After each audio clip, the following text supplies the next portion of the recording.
Hi family, welcome back to my channel. If you are new to the channel, my name is vhuhwavhok, and on this channel we do interior styling, DIY, and talk about all things property.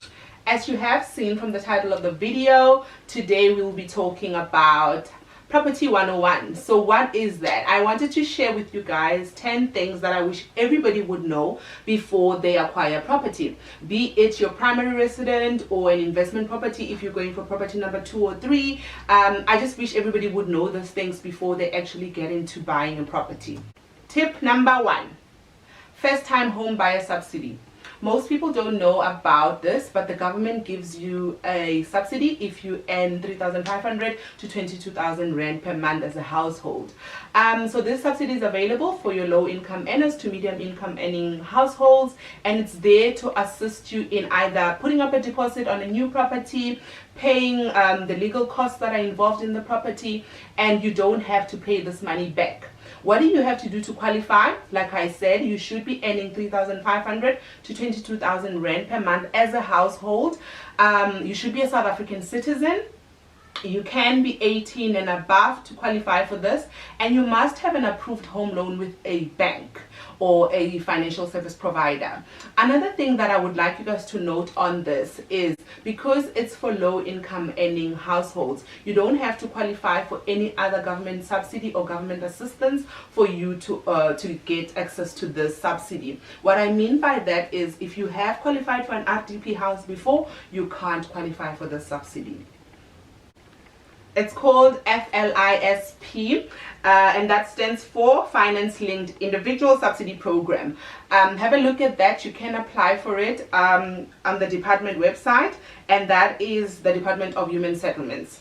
If you are a high income earner and you don't qualify for this home subsidy, what I can advise you is that banks do assist people who want to acquire property, either by giving them 100% bond to bond their first time properties, or if you are looking to get an investment property or a second or third property, you can look at getting equity out of your already existing bond. So for instance, if you've bought a house previously and you are looking to invest in a second home, a holiday home, a rental property, you can approach your bank or your private banker and then tell them, listen, I want to acquire a new property, and then they can help you acquire that from your already existing property by just releasing equity on your already existing property and make those funds available to purchase the new property. Tip number 2. Get your finances right and be realistic about your budget. What does that mean? When you do acquire a property, it is fun and lovely about going out there and shopping, but we need to be realistic about our finances and what we can afford. Because unlike renting, you will be responsible for all the costs that you have to pay on the house or the property that you have acquired. What do I mean by that? When you purchase a house, for instance, other than renting, you have to pay homeowners insurance. 1. So that's insurance on the property that you have acquired. This is something that you don't pay as a renter. But if you are a homeowner, the bank requires that you've got homeowners insurance. 2, you have to pay municipal rates and taxes. That is something that you still don't pay when you're renting.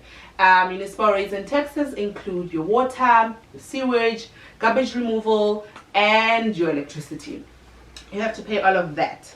And then we've got levies. So levies are those charges that are charged by your body corporate if you live in an estate or if you live in a sectional title complex, for instance. There are levies that you would need to pay towards your home. This is for the upkeep of the complex and so forth, and people who live in estates will know that this cost can go as high up as 3,000, 4,000 rand, depending on the value of the estate that you are living in. So it's quite a cost that you need to take into account. And obviously, if you're buying into a sectional title, this cost will vary because, for instance, with regards to insurance, you wouldn't need to pay that because we've got something called the sectional title insurance, wherein the body corporate would pay for that. So those are things that you can also just have a look at or consider. Another cost that you would need to take into account is maintenance of the property. So when you are renting, you don't necessarily pay maintenance of the property that you stay in. You just give your landlord a call, come fix this, and they fix it. But when the house is yours or the property is owned by you, you would need to then take care of the maintenance. You need to fix the geyser, you need to fix whatever it is that is broken, and those are costs that you would need to take into account as well. Tip number 3.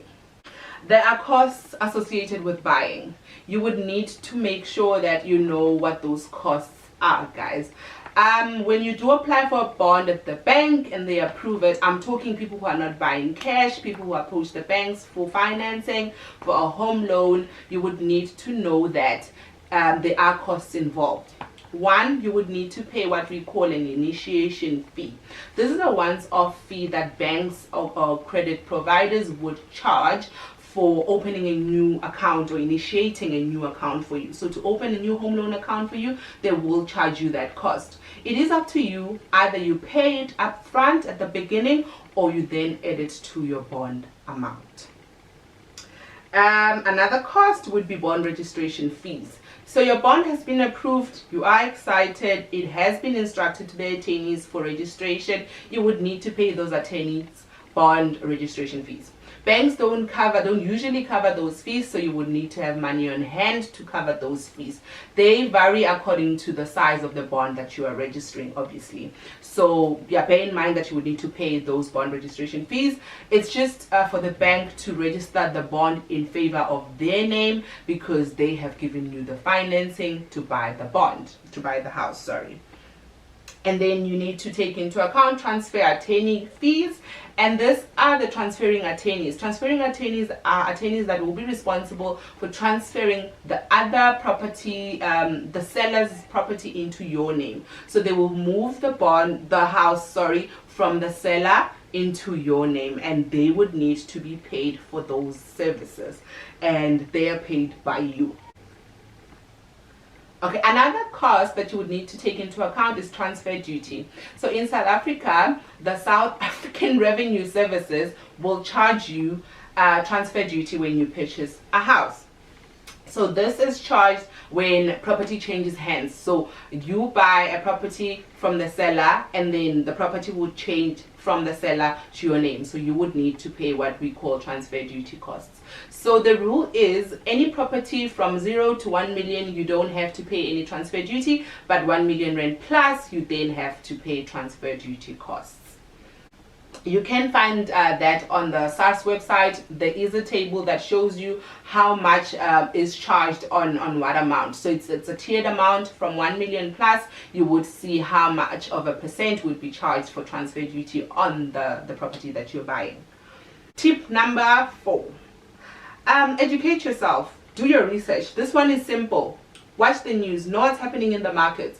Know what's happening in your area. Just always educate yourself. Look for property trends. So there are many websites that show you how property is doing in your area. So you are able to search what the value of the properties are, what properties are going for, what they sell for in your area, when was the last time a property was sold in that area, and how much was it sold for. These are the things that you are easily able to find out online. Google. See, I've seen one on Property 24. They do give you a property report once you've inserted or searched for the property that you want and the area that you want to move into. Educate yourself. Read a lot.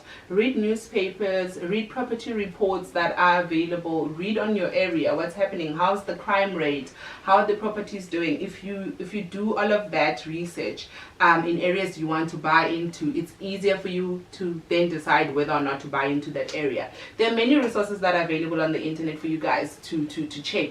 Just make sure that you educate yourself. Tip number 5. You have the right to call in an expert.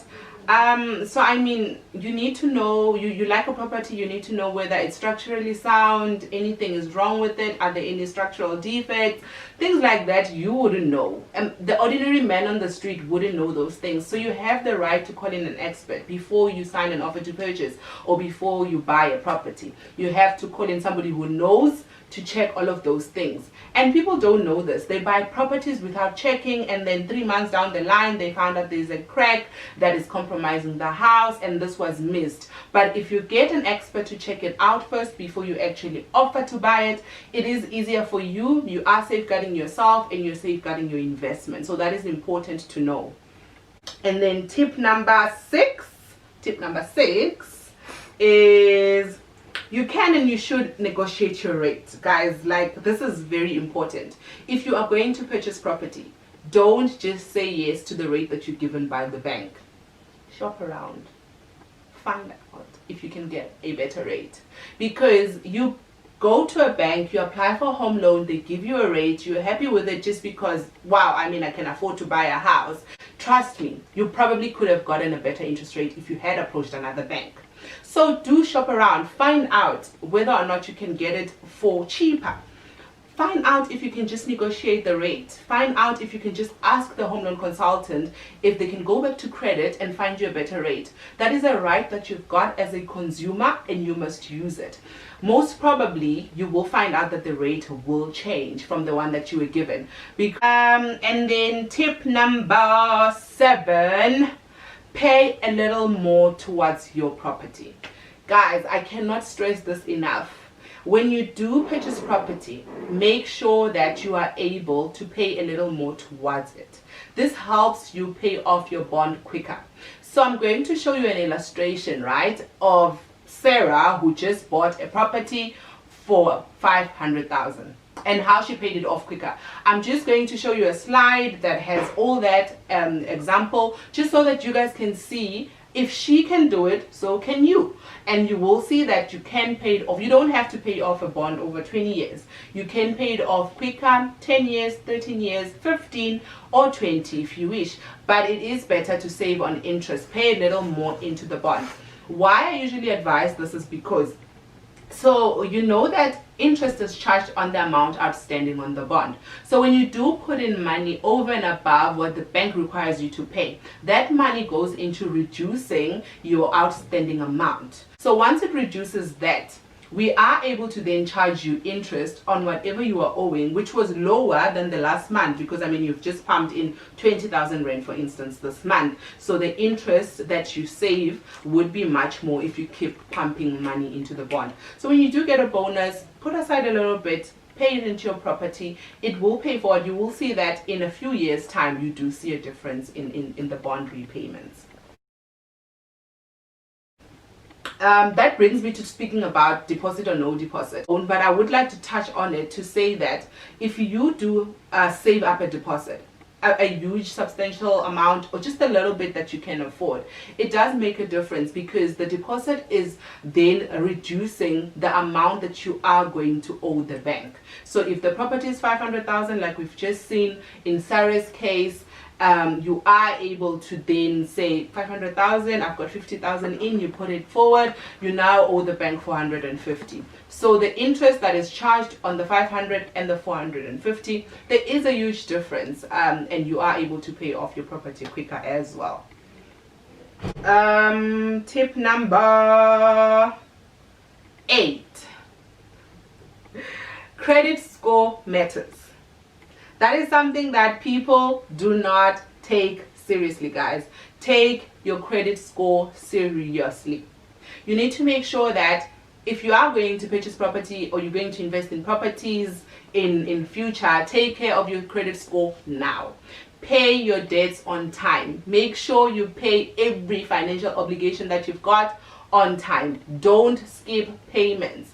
If you can, pay in advance. Make sure that you are always able to cover your installments, because that is important. Take care of your credit score. Make sure it's not damaged, because when you do approach a bank to purchase a property, they are going to do a credit assessment and they're going to check whether or not you are able to pay your already existing financial obligations.